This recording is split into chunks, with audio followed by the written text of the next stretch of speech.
శ్రీరామచంద్రుల వారు లంక మీదకి యుద్ధానికి పోయినారు. ఏది సీతమ్మని ఇడిపించుకురావడానికి. యుద్ధం అయిపోయింది, ధర్మం గెలిచింది కాబట్టి సీతమ్మ వారిని తీసుకొని తిరిగి వస్తున్నారు. యుద్ధం జరిగేటప్పుడు అప్పుడు ధర్మయుద్ధం గంట మోగితే ప్రారంభం చేయాలి, గంట మోగితే మనం బంద్ చేయాలి.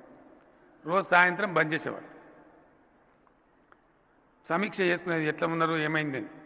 ఒకరోజు అయితే సగం ఆయుష్తో చచ్చిపోయినటువంటి అర్ధ ఆయుష్తో చచ్చిపోయినటువంటి రాక్షసులు ఉన్నారో వాళ్ళందరూ ఎదురు తిరిగిండ్రు.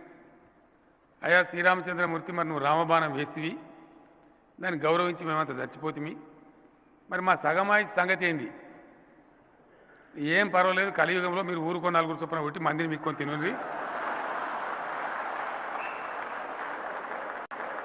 ఇక వీళ్ళంతా గా బాబతగాలు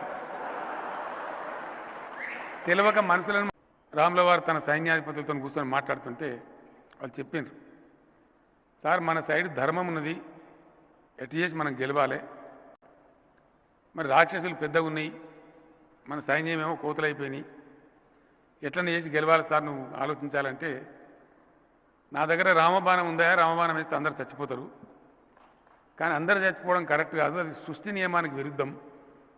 ఏం చేయాలంటే నువ్వే దేవుని నువ్వు ఎట్లన్నా సంభాలించుకో, మొత్తం మీద మనం